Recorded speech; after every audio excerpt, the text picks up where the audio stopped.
Pakistan ఫసక్ New Zealand సెమీఫైనల్స్కి వెళ్ళిపోయింది. India versus West Indies virtual quarter final ఉండబోతుంది.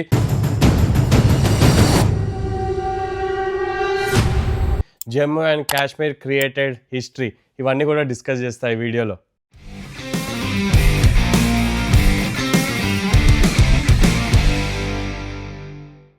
పాకిస్తాన్ అయితే వాళ్ళు ఫసక్ అయిపోయారు. మెయిన్గా టాస్ ఓడిపోవడం చాలా పెద్ద బ్లో అయిపోయింది పాకిస్తాన్కి. ఎందుకంటే మీరు చూసుకుంటే తర్వాత డ్యూ వచ్చింది, అది శ్రీలంక రన్ చేజ్లో కొంచెం ఈజీ అయింది. ఎస్, పాకిస్తాన్ గెలిచారు, ఒక క్లోజ్ ఫినిష్, అది కూడా మాట్లాడదాం ఎలా అయితే మ్యాచ్ జరిగిందో.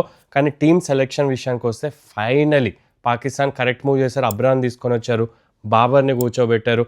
అండ్ మీరు అక్కడ చూసుకుంటే నసీం షా కూడా తిరిగి వచ్చాడు, he made an impact as well. So correct team selection last game of the super eights వాళ్ళు చేయడం జరిగింది. అబ్రార్ని ఒకవేళ ఇంగ్లాండ్ మ్యాచ్ ఆడిపించుంటే బహుశా గెలిచే ఆపర్చునిటీ ఎక్కువ ఉండేది, బట్ అది చేయలేదు. మీ వరల్డ్ నెంబర్ 3 స్పిన్నర్ని మీరు కూర్చోబెడితే you can't do much about it. So అది అయితే జరిగింది. పాకిస్తాన్ ఆ మిస్టేక్స్ చేశారు. Sri Lanka almost pull off miracle. ఎవరు కూడా ఎక్స్పెక్ట్ చేస్తుంటారు శ్రీలంక 212 చేజ్ చేస్తారని. ఎలా అయితే లాస్ట్ 2 మ్యాచెస్ బ్యాటింగ్ చేశారో వర్సెస్ న్యూజిలాండ్ అండ్ ఇంగ్లాండ్, దాని తర్వాత పాకిస్తాన్తో ఇలాంటి బ్యాటింగ్ చేయడం. నేను ఫస్ట్ పాకిస్తాన్ బ్యాటింగ్ గురించి వస్తాను. ఎలా అయితే Farhan is the biggest positive ఈ వరల్డ్ కప్. పాకిస్తాన్కి ఏమైనా పాజిటివ్ ఉందంటే అది ఫరాన్ బ్యాటింగ్. ఫకర్ జమాన్ని ఓపెన్ పంపించారు, అది కూడా రైట్ మూవే. తన దగ్గర ఎక్స్పీరియన్స్ ఉంది, ఓపెనింగ్ చేసిన అనుభవం ఉంది. తను ఇంకా ఫరాన్ కలిసి ఒక రికార్డ్ సృష్టించారు. వరల్డ్ కప్ హిస్టరీలోనే హైయెస్ట్ పార్ట్నర్షిప్ సాధించారు, 176 రన్స్ టుగెదర్ సాధించారు. కాబట్టి అంత ఓపెనింగ్ పార్ట్నర్షిప్ వచ్చిన తర్వాత లాస్ట్ 5 ఓవర్స్లో 8 వికెట్స్ కోల్పోయారు పాకిస్తాన్. దట్ సేస్ పాకిస్తాన్ వాళ్ళు ఎలా అయితే బ్యాటింగ్ చేస్తారో, వాళ్ళు ఎలా అయితే ఫీల్డింగ్ చేస్తారో, that will let the team down. Middle order ఎక్కడ కూడా రన్స్ స్కోర్ చేయలేదు. ఒకళ్ళు మంచి ఫినిషింగ్ టచెస్ ఇచ్చుంటే 230, 240 కూడా స్కోర్ చేసి 170 అలా ఉండేది మార్జిన్ వాళ్ళకి. కానీ అది చేయలేకపోయారు కాబట్టి 147 డిఫెండ్ చేసుకోవాలి వాళ్ళు క్వాలిఫై అవ్వాలంటే. ఒక స్టేజ్లో 5 వికెట్స్ పడ్డాయి 110కి. అక్కడ ఛాన్స్ ఉందేమో అనుకున్నాం, కానీ షనక ఎట్లయితే ఆడాడో, పవన్ రత్నాయక ఎట్లయితే ఆడారో, వాళ్ళిద్దరు ఆడిన నాక్ నిజంగా out standing. Last 2 బాల్స్లో 6 runs to win. అక్కడ నేను అనుకున్నాను అది వైడ్ బాల్ అని. ఒక డాట్ బాల్ వచ్చింది, 1 బాల్ 6 రన్స్. డెఫినెట్లీ అది వైడ్ బాల్, చాలా క్లోజ్ కాల్. ఎంపైర్ అది నాట్ వైడ్ అని ఇచ్చారు. ఇక్కడ రివ్యూస్ లేవు, మీరు ఐపీఎల్ లాగా వైడ్ని రివ్యూ చేసుకునే ఆపర్చునిటీ లేదు కాబట్టి అక్కడ పాకిస్తాన్ గెలవడం జరిగింది.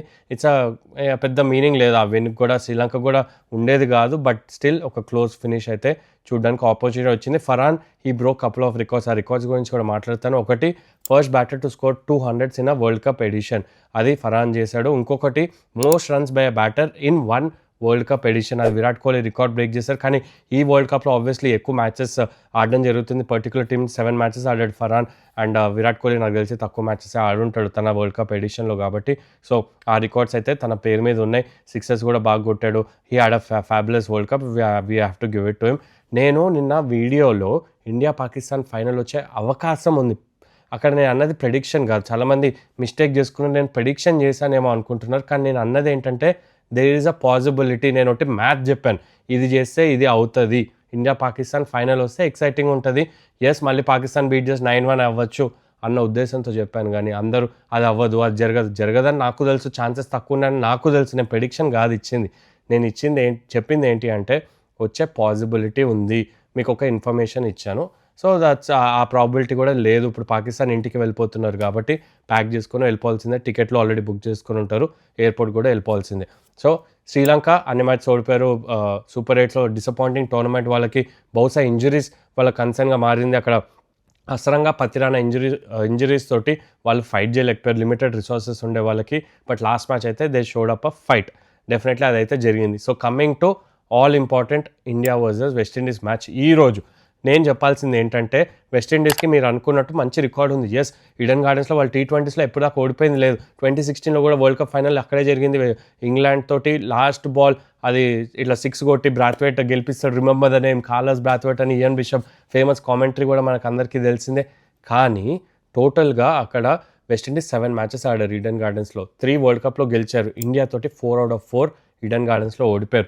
ఇండియా కూడా they have a good record in Eden gardens. ఒకటే మ్యాచ్ ఇంటర్నేషనల్ మ్యాచ్ ఓడిపోయారు T20sలో.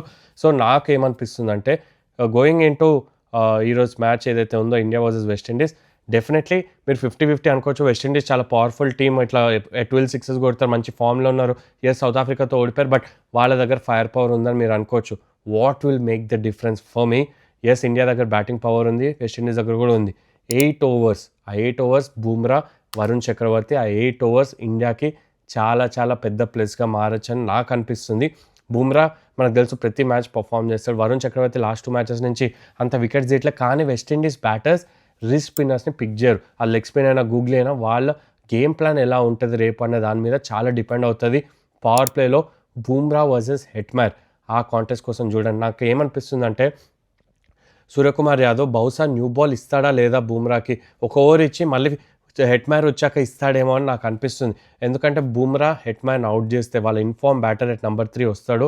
తనని అవుట్ చేస్తే తర్వాత రైట్ హ్యాండర్సే ఉన్నారు, వాళ్ళ దగ్గర లెఫ్ట్ హ్యాండర్స్ లేరు. అప్పుడు అక్షర్ పటేల్ అండ్ వరుణ్ చక్రవర్తి ప్లేలోకి వస్తారు. వాళ్ళు ఎఫెక్టివ్ అవుతారు ఆ మిడిల్ ఓవర్స్లో. So that should be the game plan. ఎందుకంటే మీరు వెస్టిండీస్ ఒకసారి బ్యాటింగ్ లైనప్ చూస్తే Shai Hope on and off performances అందిస్తున్నాడు. వాళ్ళ బ్రాండన్ కింగ్ ఇంజర్డ్ అయ్యాడు, తను ఆడకపోవచ్చు. చార్ల్స్ ఆడతాడేమో అని అక్కడ టాక్ నడుస్తుంది. హెట్మేర్ ఒకటే లెఫ్ట్ హ్యాండర్. దాని తర్వాత బ్యాటింగ్ ఒకసారి చూసుకుంటే రోమన్ పవల్ తన స్పిన్ సరిగ్గా ఆడాడు, ఇనీషియల్లీ స్ట్రగుల్ అవుతాడు వర్సెస్ స్పిన్. అండ్ దాని తర్వాత మీకు రుతర్ఫర్డ్ ఉన్నాడు ఎట్ నెంబర్ 5, తను ఇంకొక లెఫ్ట్ హ్యాండర్ ఉన్నాడు. బట్ అక్కడ దాకా మనం హ్యాండిల్ చేస్తే రూథర్ఫోర్డ్ కూడా ఏదో ఒక గేమ్ ప్లాన్, బహుశా మీరు ఒక ఓవర్ పవర్ ప్లేలో బూమ్రా నేర్పించి రూథర్ఫోర్డ్ వచ్చినప్పుడు ఆ మిడిల్ ఓవర్స్లో కూడా ఇంకొక ఓవర్ ఆఫ్ బూమ్రా వేయొచ్చు. కానీ ఓన్లీ కన్సర్న్ ఏంటంటే 6th bowling option Shivam Dube last 2 matches నుంచి రన్స్ ఇస్తున్నాడు. తన ఎకానమీ ఈ వరల్డ్ కప్లో 13 ఉంది. So that is a cause of concern. 5 బౌలర్స్తోనే సూర్యకుమార్ యాదవ్ మేనేజ్ చేయాలి ఈ మ్యాచ్లో. There is no other option. Akshar పటేల్ని చాలా క్లెవర్గా తన 4 ఓవర్స్ వేయాలి. Varun Chakravarthy will be back at his best. నాకు ఏ డౌట్ లేదు. ఆ వెన్యూలో వేసే అనుభవం ఉంది. ఈ spread around 28 to 30 matches IPL కూడా కలుపుకొని కాబట్టి. So definitely Varun Chakravarthy will be the key along with Jasprit Bumrah. Harshdeep పెద్ద టాప్ న్యూ బాల్తో వికెట్స్ అందిస్తే Hardik Pandya they will do the job. I think bowling attack మన దగ్గర ఉంది to do the job. Batting win the toss bat first అని నాకు అనిపిస్తుంది. అన్లెస్ డ్యూ ఫ్యాక్టర్ ఏమైనా ఉంటుంది నాకు తెలీదు. బట్ ఆ వెన్యూలో win the toss bat first runs ఒకవేళ పెడితే చేజింగ్లో కష్టం అవుతుంది. IPL difference scenario, even IPL కూడా సిన్స్ 2025 ఒకవేళ నేను రికార్డ్ తీసుకుంటే T20స్లో ఆల్ ఫార్మ్ అంటే అన్ని టోర్నమెంట్స్ కలిపితే బ్యాటింగ్ ఫస్ట్ టీమ్స్ ఎక్కువ గెలిచినాయి then batting second. Average score 162. I'm expecting around 190-200 score చేయాలి batting first. Definitely India defend చేసుకునే సత్తా ఉంది. Will see what India decides. ఒకవేళ టాస్ గెలిస్తే ఏం చేస్తారనేది మన మ్యాచ్ స్టార్ట్ అయ్యాక డెఫినెట్లీ అర్థమవుతుంది. సో కీ మ్యాచ్అప్స్ బౌలింగ్ విషయానికి వస్తే Jasprit Bumrah versus Shimron Hetmyer and Varun Chakravarthy versus Rovman Powell. I think will be a key matchup. తను స్పిన్ అంత సరిగ్గా ఆడాడు, ఎస్పెషల్లీ రిస్పిన్ స్ట్రగుల్ అవుతాడు కాబట్టి రోమన్ పవల్ని వర్సెస్ వరుణ్ చక్రవర్తి ఆ మ్యాచ్అప్ కింద సూర్యకుమార్ యాదవ్ యూజ్ చేస్తాడని నాకు అనిపిస్తుంది. బ్యాటింగ్ డెప్త్ ఉంది వాళ్ళ దగ్గర. నంబర్ 9 లాస్ట్ మ్యాచ్ షెపర్డ్ వచ్చి 50 స్కోర్ చేశాడు. So that is one thing to be aware of. Indian bowlers definitely plan చేస్తుంటారు, మేనేజ్మెంట్ కూర్చొని ప్లాన్ చేసి quarter final. So all important match. India ఇక్కడ నుండి పీక్ అవ్వాలి. ఇప్పుడు దాకా బెస్ట్ క్రికెట్ ఆడలేదు. ఇంకా 256 లాస్ట్ మ్యాచ్ స్కోర్ చేసినా కూడా బౌలింగ్లో కొంచెం ట్రబుల్ చూసాం లాస్ట్ 2 మ్యాచెస్ నుండి. ఇక్కడ నుండి పీక్ అవుతూ వెళ్తే 3 games to go. West Indies I think England తోటి ఉంటుంది సెమీఫైనల్ అండ్ ఫైనల్ ఎవరు వస్తారో వాళ్ళతో ఉంటుంది కాబట్టి ఓన్లీ 3 steps. సో రేపు వెస్టిండీస్ తోటి ఒక డామినేటింగ్ పర్ఫార్మెన్స్ చూస్తే అమేజింగ్గా ఉంటుంది. అండ్ బ్యాటింగ్ విషయానికి వస్తే సంజు శాంసన్ తను వచ్చాక అభిషేక్ శర్మ కూడా రన్ స్కోర్ చేయడం జరిగింది. సో అదే టెంప్లెట్ ఫాలో అవుతారని నాకు అనిపిస్తుంది. పవర్ ప్లేలో రాస్టన్ చేజ్ వస్తే సంజు శాంసన్ ఉంటే I think will be a big factor. ఎందుకంటే తను పవర్ ప్లేలో ఎక్స్ట్రాడనరీగా వేసే బౌలర్ ఏం కాదు. తను లూజ్ డెలివరీస్ ఇస్తాడు, ఎస్పెషల్లీ రైట్ హ్యాండర్కి తను లూజ్ డెలివరీస్ ఇస్తాడు. అక్కడ సంజు శాంసన్ క్యాపిటలైజ్ చేసుకోవచ్చు. వాళ్ళు ఏం గేమ్ ప్లాన్తో వస్తారంటే డెఫినెట్లీ లాస్ట్ మ్యాచ్ చూసాం 4 అకీల్ హుసేన్ డ్రాప్ చేసి వాళ్ళు ఎక్స్ట్రా ఫాస్ట్ బౌలర్ని ఆడారు. ఈ మ్యాచ్ కూడా అదే చేస్తారని నాకు అనిపిస్తుంది. లెఫ్ట్ ఆన్ స్పిన్నర్ ఇండియా దగ్గర లెఫ్ట్ హ్యాండర్స్ చాలా ఎక్కువ మంది ఉన్నారు కాబట్టి అకీల్ హుసేన్ ఆడిపిస్తారా లేదా నాకు doubt. Still go with Roston Chase లాగా నాకు అనిపిస్తుంది. లెట్స్ వెయిట్ అండ్ వాచ్ ఆ టీమ్ ఏం డిసైడ్ అయితే. ఇండియా అయితే అన్చేంజ్ వెళ్తారు, దాంట్లో ఏ డౌట్ లేదు. ఏం మార్చాల్సిన అవసరం లేదు. Only bowlers have to step up. Bumrah, Varun Chakravarthy will be the key. ఇంకొక న్యూస్ ఏంటంటే Jammu and Kashmir has created a history. నాకు చాలా చాలా హ్యాపీగా ఉంది. It's nothing against Karnataka, but 67 years తర్వాత వాళ్ళు టీం ఫామ్ చేసుకున్న తర్వాత 67 years వెయిట్ చేశారు. లాస్ట్ ఇయర్ క్వార్టర్ ఫైనల్ దాకా వెళ్ళారు. ఈసారి వాళ్ళు క్వార్టర్ ఫైనల్లో ఎంపీని బీట్ చేశారు, మధ్యప్రదేశ్ని.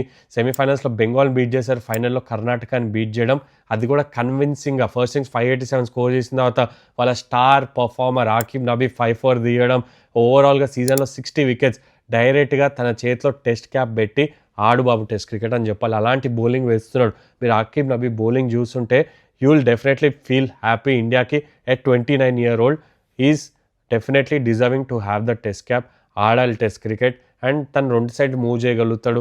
అండ్ జమ్మూ అండ్ కాశ్మీర్ ఇద్దరు బ్యాటర్స్ సెంచరీ స్కోర్ చేశారు second innings. Kamran Iqbal and Lothra వాళ్ళిద్దరు కూడా ఇనిషియల్ టీంలో లేరు. ఇంజరీస్ వల్ల వాళ్ళు మ్యాచ్ కన్నా హాఫ్ అన్ అవర్ ముందు గ్రౌండ్కి వచ్చారు. They reach the ground half an hour before వచ్చి అలాంటి నాక్స్ ఆడడం. That is a lot about the team. వాళ్ళ కోచ్ అజయ్ శర్మ తన పాస్ట్లో ఢిల్లీకి ఆడుతున్నప్పుడు 3600 స్కోర్ చేశారు. All that experience. Paras Dogra for him 25 years of first class cricket. దాని తర్వాత ఇప్పుడు ఫస్ట్ రంజీ ట్రోఫీ గెలవడం it's memorable for them. Jammu and Kashmir congratulations. But ఈరోజు all important India versus West Indies Sunday రోజు క్రాకర్ ఆఫ్ అ మ్యాచ్ ఉండబోతుంది. కమెంట్స్లో చెప్పండి స్కోర్ ప్రెడిక్షన్ ఏమవుతుంది. ఇండియా ఫస్ట్ బ్యాటింగ్ చేయాలా, సెకండ్ బ్యాటింగ్ చేయాలా, వాట్ ఆర్ యువర్ ఎక్స్పెక్టేషన్స్ అన్నీ కూడా కమెంట్స్లో చెప్పండి. Thank you for watching.